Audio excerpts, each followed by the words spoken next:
Welcome to today's webinar on exploring modern vehicle control systems. Today, we're going to be diving into the world of automotive networks and protocols, and comparing some of the most common ones used in contemporary vehicle control systems. I'm your host, Richard George. Excited to guide you on this journey, and I'm here along with our esteemed Director of Engineering, Jeff Kitka, who is our technical expert on all things vehicle networks. So let's start by setting the stage for today's discussion so we know what we're talking about here. Over the years, automobile technology has evolved significantly, right? We all know that modern vehicles are highly sophisticated machines utilizing advanced computer networks, seamless communication between various components and systems. Today, we're going to be comparing 4 prominent networks and protocols. That's LIN, CAN, CAN-FD, and Automotive Ethernet. So with those 4 networks and the protocols that are commonly used on them, and Jeff is going to take over here with a presentation and some slides. Everybody loves the good pictures. So kind of as Mr. George talked about, we're going to talk a little bit about vehicle networks in general. We're going to go over some details on the differences between the physical layers. We've got some comparisons on how they compare one another directly. And I'm going to talk a little bit about media conversion, because to access these networks, there's generally hardware involved to get the data from the vehicle onto your PC for testing and evaluation. So modern vehicle networks. Nowadays, cars have communication networks that control just about every part of the vehicle. Back in the olden days, you had a lot of discrete switches and relays, and those have been replaced with microcontrollers and communication networks. A long time ago, I had to work on a restoration of a 1961 Lincoln Continental convertible that had at least 15 relays and 20 odd limit switches to control the top mechanism going up and down. It was a wiring nightmare. But now with all these communication networks, that complexity is gone.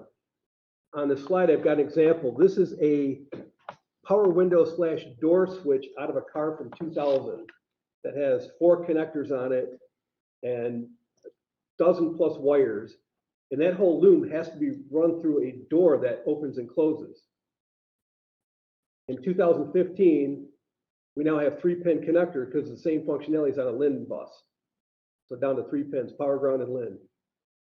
So significantly less wires in the car, but much higher feature set in the vehicle because they put microcontrollers in. And oddly, added features and reduced cost. Wires to run are expensive for running cars. So this is just a quick block diagram of what you see in most cars. So somewhere in the vehicle, there's a gateway, and that multiple systems in the vehicle talk to, because certain things, whether they're on CAN, LIN, Automotive Ethernet, some things are on different physical layers for a variety of reasons. They generally connect to a gateway. So you have things like powertrain, advanced driver assistance system, body, and all these subsystems in a vehicle have different needs for data, how much data they need, how fast they need it, and a lot of times that drives what physical layer they use in the vehicle. So when I mention physical layer, this is the electrical signaling of the network. If you looked at it on an oscilloscope per se. So the physical layers are different for LIN, CAN, CAN-FD are quite similar, and then Automotive Ethernet. One of the big things is the different physical layers can't directly talk to each other. LIN, you can't put a LIN device on a CAN network because electrically they're incompatible. On top of these physical layers are protocols. And protocols are basically some agreement on how the data is packaged on the network so that modules can talk to each other. So you need some kind of standard, whether it's internal to an OEM or some SAE or ISO standard method to exchange data. So, as Mr. George mentioned earlier, the most common physical network layers we see in a car are LIN, which stands for Local Interconnect Network. CAN, Controller Area Network, CAN's been around for eons. CAN-FD, which is newer, which is CAN, it started out as CAN, but it has flexible data rates. And we'll talk more about that in detail later.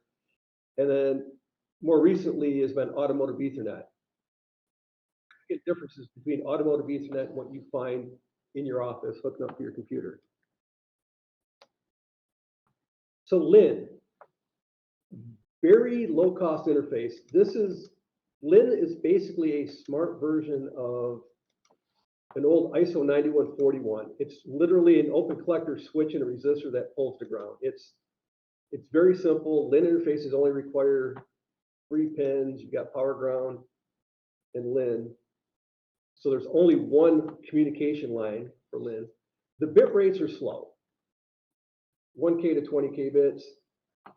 It does do auto bit rate detection, so a LIN device doesn't need to know what the bit rate is when you plug it in. It figures it out. The data packets are relatively small. You've got 1 to 8 bytes of data in a LIN message. And there's also a limited number of request IDs. Technically, there's 64, but there's some numbers that are reserved for special functions. So I think it's 56-ish that for data. And the network topography is a commander and responder.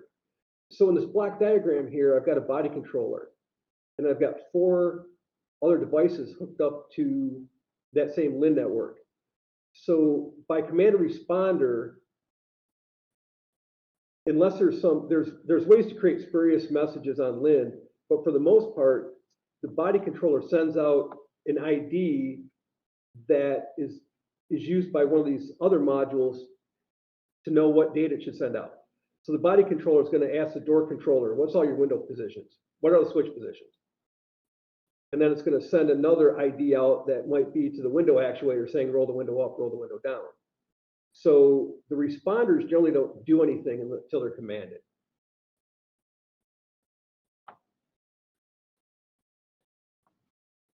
Classical CAN, again, it's a lower cost interface. It's not as low cost as LIN because it requires a CAN transceiver. You got a little IC on it instead of a couple of dollars in discrete parts, or a couple of pennies in discrete parts, actually. It uses a differential pair for communication. There is a single wire variant used by some OEMs. The nice thing about differential pair is it allows the communication lines to be a lot longer. Generally not a big issue in vehicles, but even in a vehicle routing wire, it starts to get long, even though your vehicle is only 15 foot long. But CAN is used in industrial control systems where the networks have hundreds of feet of CAN with multiple devices connected to it. Faster bit rates, technically you can go down to 33K, never seen it. The most common bit rates you see in cars currently is you'll see like the OBD2 is at 500K baud.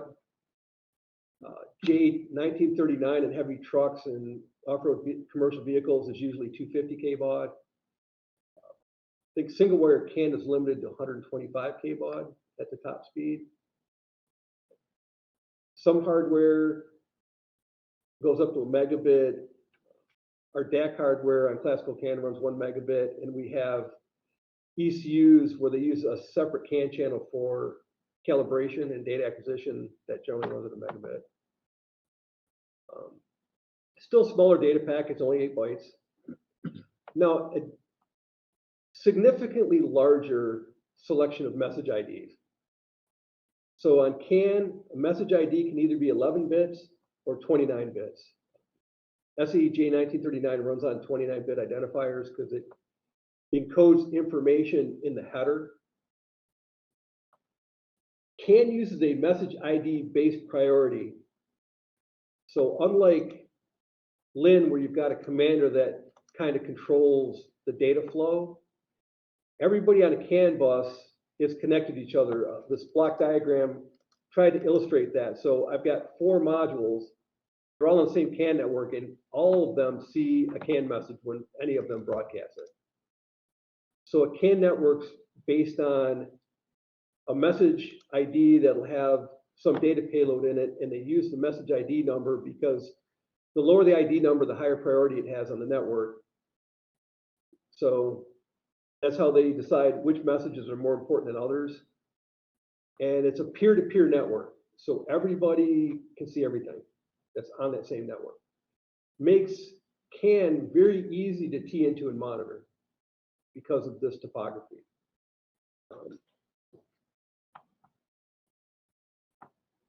CAN-FD, very similar to classical CAN. The wiring's the same, the message ID rate is the same, the message priority and network topography are identical. There are some significant differences, is there's now 2 bit rate settings. There's what's called the arbitration phase, which is the bit rate that classical CAN would run. And then you can set an optional data phase bit rate. So the arbitration phase is the same range, similar range to CAN, but they only go down to like 500K. It kind of defeats the purpose to run CAN-FD slow. Not the point of it. Now the data phase can go up to 8 megabit. So that's significantly faster than classical CAN. And the other thing that's different, and this is one of the bigger differences, is the data packets can be up to 64 bytes. Now, it's not 1 to 64 directly, it's 1 to 8, and then it jumps like 2, 14, 16, 20, I don't remember the numbers, 48, 56, and 64. So there's some discrete steps up there. But the advantages of the faster data phase bit rate and the larger data payload on CAN-FD allows things like in-plant flashing go significantly faster over CAN-FD than it does on classical CAN. Even though in vehicle, it may only run the data phase to 2 or 4 megabit for potentially better reliability in a vehicle wiring scenario. Still, being able to shove 8 times as much data in each message speeds up in-plant programming, which saves them a lot of time and money. Also makes it a lot more useful if you're using XCP on CAN-FD for calibration and data acquisition from a module. Allows you to acquire a lot more data than you could over classical CAN. And I really want to highlight the differences between CAN and CAN-FD, even though there's a lot of similarities. At the electrical level, at the bit signaling level, they are incompatible. So if you try to put a classical CAN and a CAN-FD device that's using CAN-FD, even if you set them at the same bit rate, they won't work. You'll get error frames. That being said, CAN-FD interfaces can always support classical CAN, but you can't put them together on the same pair of wires, or you'll see error frames on the network, and it does not work well.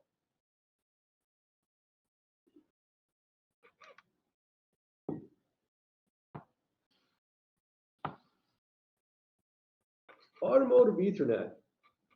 This is newer than the other ones. CAN's been around since the 90s. LIN's been around longer than that. Now this has a higher hardware cost compared to CAN or LIN, just because of the nature of Ethernet. It does use a differential pair for communication, and this is one of the differences between automotive Ethernet and computer Ethernet. On your PC, most networks in a building now, or even at home, it uses 8 wires. There's 4 pairs of wires. Nobody wants to put 8 wires for 2 modules to talk to each other. So automotive Ethernet uses 2 wires. It's much more suitable for in-vehicle applications than a traditional network. one of the big things is the ECU software layer is significantly different than CAN or LIN. I'm going to oversimplify it a little bit, but if you have a controller that was on classical CAN and you wanted to migrate it to CAN-FD, you would need a micro that understood CAN-FD, a CAN-FD transceiver, and change a handful of you, and voila, you have CAN-FD. Automotive Ethernet, you need protocol stacks. There's a lot more involved in the software side of Ethernet. But on that note, it is significantly faster. The two speeds you see out in the wild right now are 100 megabit and 1 gigabit. So significantly faster than any CAN-FD or LIN, and significantly larger data payloads. Theory up to 1,500 bytes you can throw in an Ethernet packet. Usually slightly less than that. Now, from a vehicle standpoint, this is where it gets a little tricky. It has a point-to-point network topography. Much like computer Ethernet, you can hook two devices directly to each other over Ethernet. If you have three, you need a switch. It's just how Ethernet works at a physical level, unless you're talking EtherCAT, which is kind of a odd variant of Ethernet. So like in this block diagram here, I've got an ADAS controller that's looking at LiDAR, cameras, and it also needs to communicate to powertrain and chassis systems. So in between there is a switch.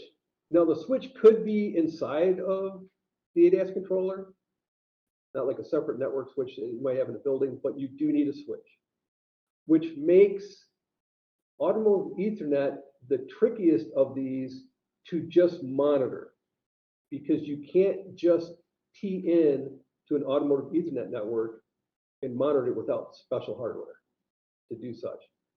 Because there's arbitration involved and you've got two things that are going to try to control the bus, and it doesn't work. So that was the trickier one.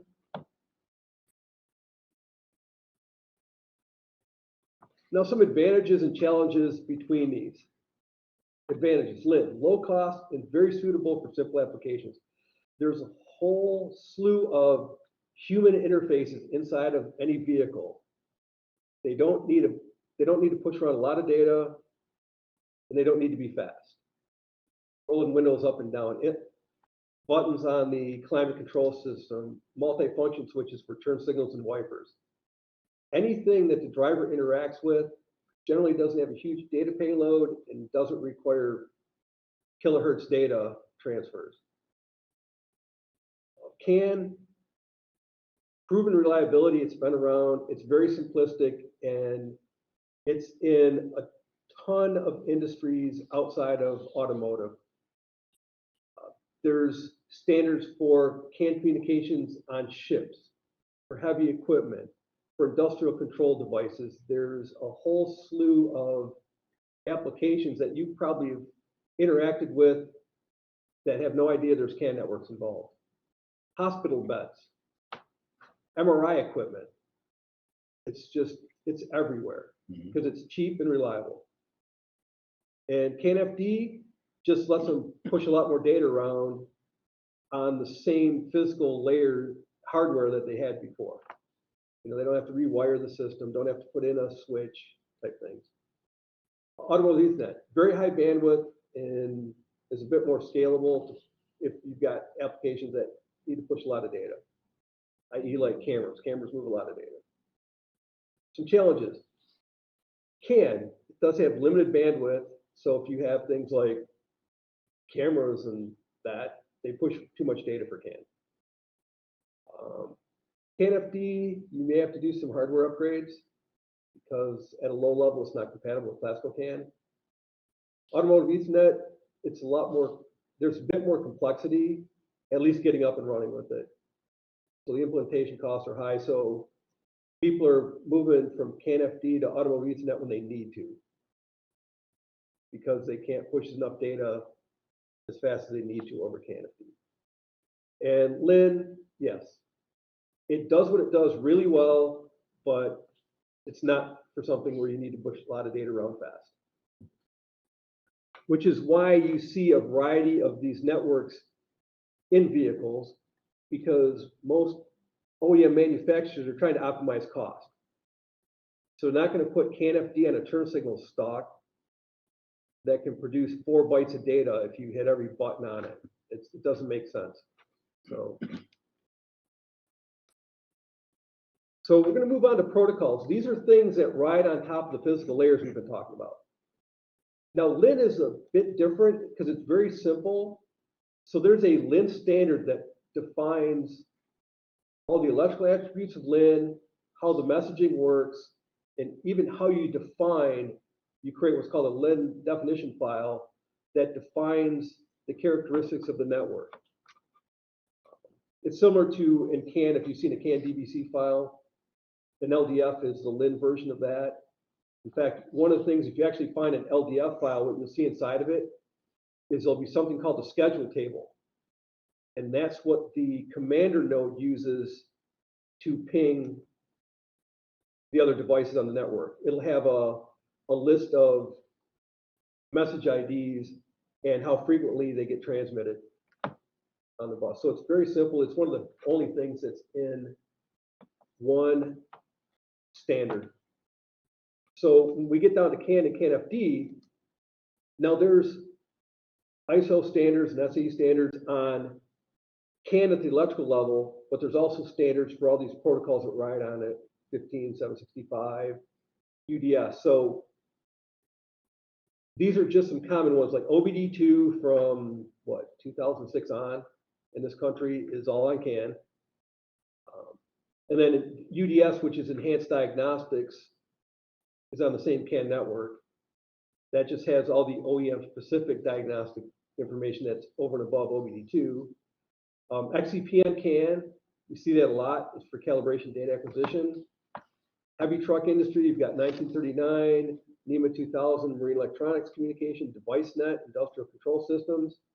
And those are just a handful of industry standards that you see on CAN. And then you've got OEM-specific networks. Every OEM has a different name for it, but it's basically their internal definition of what all their CAN IDs mean and what data is inside of them. Automotive Ethernet, we're seeing more applications where there's diagnostics over IP, which is basically OBD2 and UDS over Automotive Ethernet. We're seeing a lot more applications of XCP on Ethernet. And then there's a lot of OEM-specific networks, or like autonomous driving and things like that, that are running on Automotive Ethernet just because of the data they need to push around. Automotive Ethernet is a bit of the Wild West right now. I mean, there's a few things like XCP and diagnostics over IP that have industry standards, but a lot of the in-vehicle stuff going on with Automotive Ethernet is all similar to an OEM-specific CAN network. You know, they define their messages and the data float around. So you've got a vehicle, you've got all these networks on there. At some point, you need to interact with these, troubleshooting, monitoring, data collection. So if you want to interact with the vehicle network, you need two components. One is a media converter, which is basically a device that connects different physical layers. And here's just some common ones: a USB to CAN, USB to LIN, an Automotive Ethernet to PC Ethernet. And this is needed because I don't know anybody who's got a computer that has a built-in Automotive Ethernet or LIN interface. So you need something to connect the computer to interact with that network. And then, depending on your needs, you need software to monitor and control that network. So if you're doing like calibration and data acquisition on CAN or Ethernet, something like our ATI Vision product is used for doing that type of work on a CAN or an Automotive Ethernet network. If you're just trying to monitor and control the network at a low level, like look at messages going by, maybe simulate some messages that from a module, or you're trying to do some troubleshooting on it, something like ATI CAN Lab, which is a CAN and LIN bus analysis tool to interact with those physical layers. And one thing to say on that note is software like CanLab, the protocols, it can decode things like J1939, but for the most part, if you know what CAN IDs you're looking for, the messages show up. You don't actually need to decode them unless you're concerned about the data that's in them. Right now, if you're looking at Ethernet networks, what a lot of people are using, it's an open source package called Wireshark, which has abilities to extend it a bit to decode packets based on what data you know that's in them. Because right now, automotive Ethernet, it's a bit like the Wild West. So not a lot of industry standards going on yet about that. There's a lot in process. Just going to talk a little bit about some PC-based media converters. So USB to LIN, we've got a Canary product that has 2 classical CAN and 2 LIN channels on it. And there's several Quasar interfaces that support LIN as well. USB to CAN. So it's similar to the Canary, but we have Canary FD that instead of 2 CAN and 2 LIN channels has 4 CAN FD channels, which all can be configured independently and can support classical CAN if needed. There's a variety of Quasar CAN interfaces that connect USB to CAN.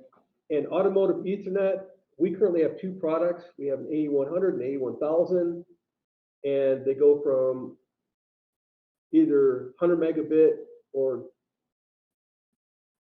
gigabit automotive Ethernet.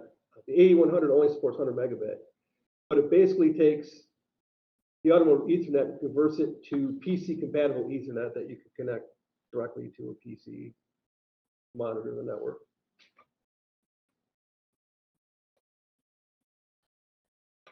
We've got something that kind of fits in here, but I just want to throw it out there. It's a product we've had for a bit.